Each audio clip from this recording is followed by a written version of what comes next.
you guys didn't see, I posted this year's stream stats. Tell you what, you know, they say most hated streamer, so they say, you know what I'm saying? So they can say. There's this year's fucking stream stats. And the crazy thing is, here's the crazy part about this. The crazy part is I took an entire month off. Like an entire month I took off, and it wasn't even for rest or reset, right? It was like, you know, things that I thought were priority and important, but it wasn't for rest or reset reasons. And still just beast numbers, knock on wood. You know, the haters are pissed, even though they're watching clearly, but sheesh, crazy fucking numbers. It's crazy too, right? Because it's like, I say this time and again,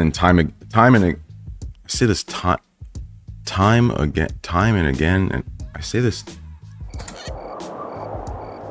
whatever.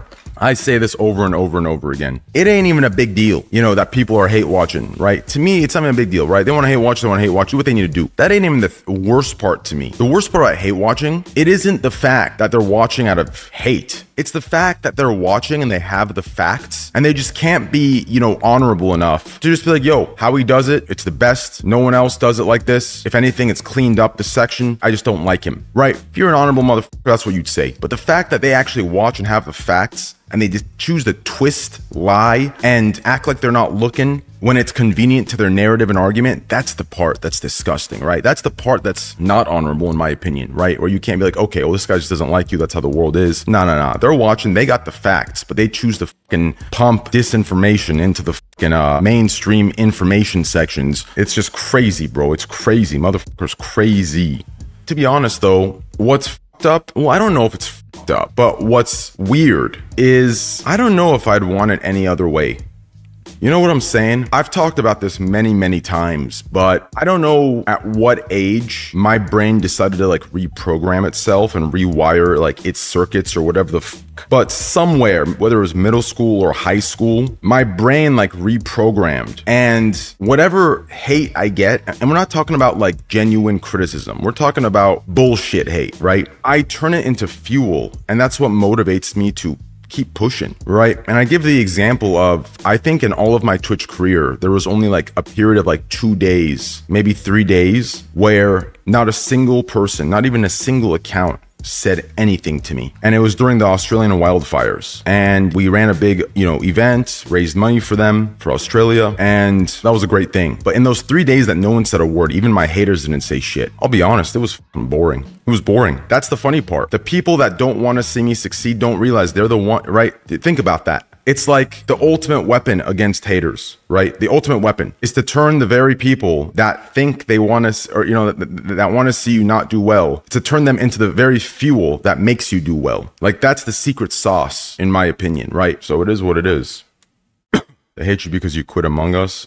Yeah, right, bro. You see me in the Among Us days? Motherfuckers fucking made every excuse, you know what I'm saying? I knew what was going on, and I'm happy I played how I played. I'm happy I took it to the level of seriousness where every decision I made, right, that people couldn't understand how I was right, I stopped. I explained logically, step by step, how I came to the conclusion. I'm happy I played that way because I knew others were cheating, and, you know, years went by and they admitted it later on, right? And, you know, everyone just said, oh, that's hilarious, right? Even though we know if that was me or Greek or anyone else, they would have instantly fucking tried destroying them, saying that's not funny, right? You know what I'm saying? I'm happy I played it the way I played it, because I know for a fact when people came out saying, yeah, I cheated, they would have tried lumping me in there. So I'm happy that I played it how I played it, where you could never even make that claim, because I explained every decision, every game. And to be honest, I didn't even explain it for that reason. I explained it because it gave me a high, you know? That's why I love that game. Like, that game, in my opinion, that game, it is an example to, how do I word this? The way the decision makers behind that game decided to play the game out, and the people they chose to represent the game, is literally to the T. It's textbook inexperience. It's textbook seeing big numbers, a lot of Twitter activity, a lot of hype from 12-year-olds and, you know, their creators, and just wanting that. Instead of building like a base, solid, fortified foundation that would last forever, I feel like they went for the quick pump and dump, which at the time they didn't know it'd be a pump and dump, right? They thought that this was the better pick. You know, these are bigger people, but they don't play it seriously. And like, I don't want to get too like sensitive about it, but what really broke my heart was when the devs decided to double down on the like PG-13 players philosophy of the game, right? Which logically I knew it was bullshit, right? People can say, oh, the devs made the game, they know what it was intended for. Yeah, but that very argument, if you broke the game's mechanics down, you'd realize they intended it for exactly how we were playing it. Is there a casual level? Yes, just like every other game. But as soon as you eliminate the competitive edge, the casual level eventually dies. Why? Because there's no ceiling. The ceiling it's capped.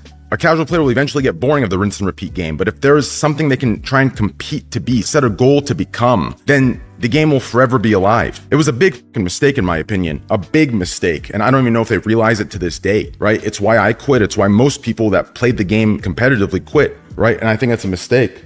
What was their mistake? Well, they decided to double down. Like, I think there was a tweet where Toast was saying the game should be played like completely casually for fun, right? And then I said what I just said now. And then I think one of the devs responded to Toast thing and said, no, this is how we intended it, right? And I just know that's bullshit. Because there's no shot that you add the like complexity of all the things in the game that if you watch casual games, they don't even use those mechanics, right? They have to add in their own fucking mods in order to like bypass the very like base mechanics the devs like created. You can't tell me the game is for fun when you literally have this game that induces like scenarios where you have to critically think, otherwise you lose. And then my track record in the game, right, disproved any bullshit of luck, right? I was the most consistent player. I should have had one extra tournament, but unfortunately I got trolled by two people that, in my opinion, were trying to make content for stream rather than play, right? So we ended up losing to a very, very new player that, you know, she was a nice, you know, nice individual, but I was up like, the game was over. I was first place by like 30 points. It was nuts. How do you play Among Us competitively? Here, I'll show you a clip. To me, this is the best you'll ever see in the world.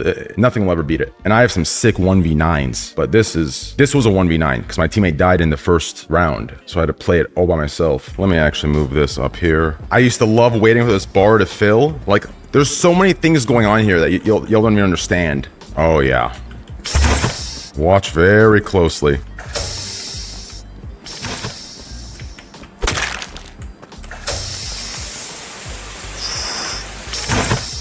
Let me play that back for you real quick. You have to understand, lights are completely off, okay? So no one can see a single thing. You understand?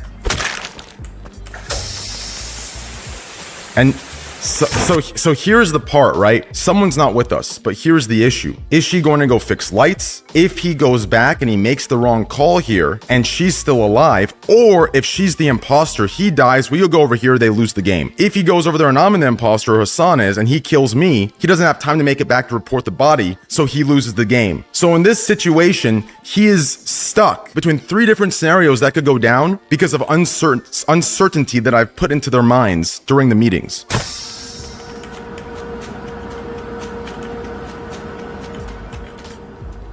This is the point where it was game over. Because even if you start going back now, I would run back with them just to wait for the doors to open up and everything. It's already over.